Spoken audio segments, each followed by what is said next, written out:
But we know everybody has a story, and that's the theme of tonight. This is the Greenwich Historical Society, and we inspire people. We inspire people to make personal connections to the past. We use stories and objects to illuminate the American experience. Who would have done this to our lovely little coffee tree? And the man next to me is up. He grabs my shoulder. He's like, "Lady, you gotta get out of here. There are 2 deer in here. Are you getting it?" So we're sitting there one Saturday morning, right overlooking Greenwich Avenue. We're reading the paper and sitting side by side, very close. Again, the door bursts open. Here he is again. This time his cheeks are purple, this tall man. I never knew whether it was Partridge or Rockwell. He never told me. He comes bursting in, and Gail said, "Goodness, who's that?" And I said, "Well, this is that guy." And I lowered the top of the paper, and he just looked at me, and he looked at Gail, and I knew what he was thinking. He's saying, "Oh my God, there's 2 of them now." And he looked across 3 feet from where we were sitting onto the kitchen floor, and I lowered the paper, and I looked too, and the whole kitchen floor was under about an inch of water. Gail had been doing a wash, and the rubber hose came out of the sink, and it was on the floor, all the water was on the floor. And he just glared at us and without a word stalked out. I looked out the window down to Greenwich Avenue and I saw water pouring out of the front door of Partridge and Rockwell and going down the street. Gail and I then bought a house in Old Greenwich. I am home as a freshman in college, and I am at my house at Peepers Hollow Road, where we had all sorts of relatives in Florida who would send us citrus fruit. And no one would eat it in my house. I don't know, we were just lazy. We wouldn't peel the damn things. So there they are, semi-rotted, and it's Christmas, I don't know what vacation. And we have one kid from BC who is Jim Johnston, who is a local musician and is still in town. And we have a guy named Fred Tilden, who is his roommate from college, who was a pitcher for the baseball team there. And he said, "Damn, we could throw those things, And I said, "I got the place." So we go up to Cat Rock, and we're more than half gassed. We had discovered beer at this point in our lives. And we had brought up 2 crates of these oranges. And we get there maybe midnight. It's 1 o'clock in the morning before any car comes by. And we bomb the hell out of it. But this isn't satisfying at all, because it just went by, and we might have hit it twice, but that was all there was to it. So we go back to the house, and my mother was one of the very early recyclers. I am an environmentalist by torture, basically. It was something I had to do, and I can't stop doing it. I did therapy, and I'll never get over it. So we take all my mother's bags of cans down with us, and we build a barrier right across Riversville Road. And it's a chasm. We now have a barrier of cans that's maybe 3 feet high. And I look, and it's a chipmunk, and it's stuck in the netting. And I feel really bad for this chipmunk, and I put my dog by the tree, and I look at this chipmunk, and he kind of looks at me, and I look at him, and we have a little conversation, and I say, "Look, the only way you're going to get out of here is if you calm down and let me pull the net over your head." So he looks at me, and I look at him, and we have a good understanding going, and I lean over, and I pull the netting up, and he bites me.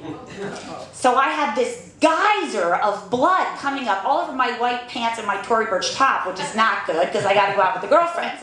So I'm all up. I'm kind of in a tizzy because I'm bleeding all over, and I go running up the street looking for someone to help me. It's a beautiful day in Greenwich, so of course no one is home, right? So to the voicemail, and I hear this, "Mrs. Knox, we have a problem.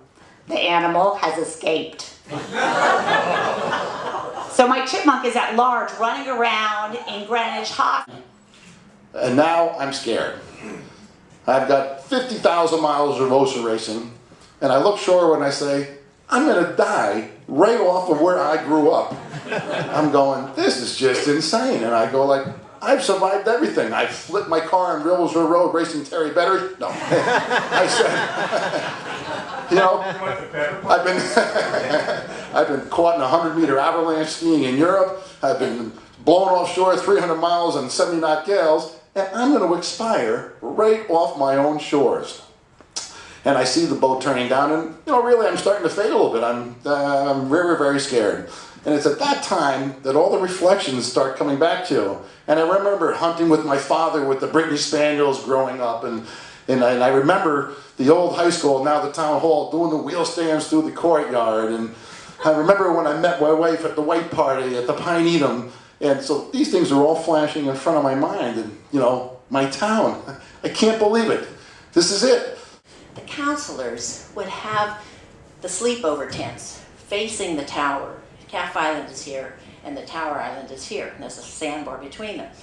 And they would put up the tents and have their campfire set up.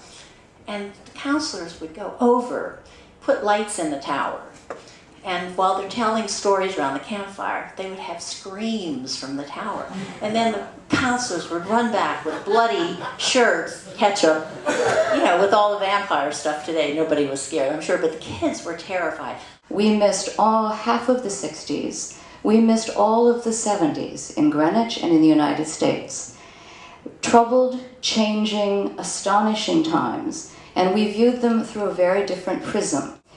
It's very interesting then to come home with 3 children, with great joy to be coming back to Greenwich, to the house that we would pass every summer and say, this is your home, you will be back, and to get them onto the ferry again to Island Beach, because they'd heard all these wonderful stories about Island Beach and about Todd's Point.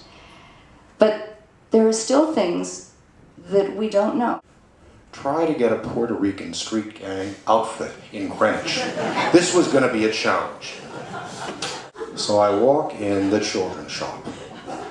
It had one of those great old wooden squeaky floors like Marx Brothers. Remember those? Walking down Greenwich Avenue and I passed a little store called Ronnie's and then Mary Bartlett's. Now Hoagland's was still on West Putnam Avenue. Across the street from the Pickwick Bowling Alley, which was the site of, God rest her soul, the Pickwick Theater. Okay, from the Pickwick Theater, we got a couple of people who remember that. So this was a long time ago. So I'm going down the street and I pass Woolworth's, which was the site of the original Greenwich Library, one of the great travesties in Greenwich, tearing that down. Now the home of Saks, and God knows what it'll be next year. Something else, I'm sure. And I cross over Elm Street, past what was D.W. Rogers. And there, not far from where Jerry lived, and I can remember the water still on the sidewalk when I walked down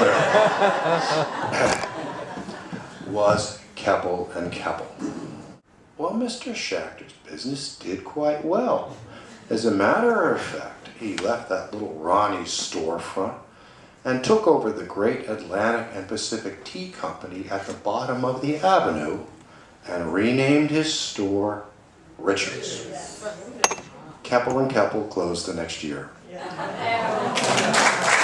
And the next day that they needed people to teach computer at the senior center. So I went down there, and that was run by a group of people who were all IBM. And they looked at me with, who is she? This little name tag that said instructor. Oh, it was wonderful. Wonderful. I had really smoothed him along, and I'm cutting it down because I only have 5 minutes. But otherwise, because I played him very much. I don't fish, but I understand the principle of it. But the town has been wonderful to me. I'm getting teary about it because I just love this place.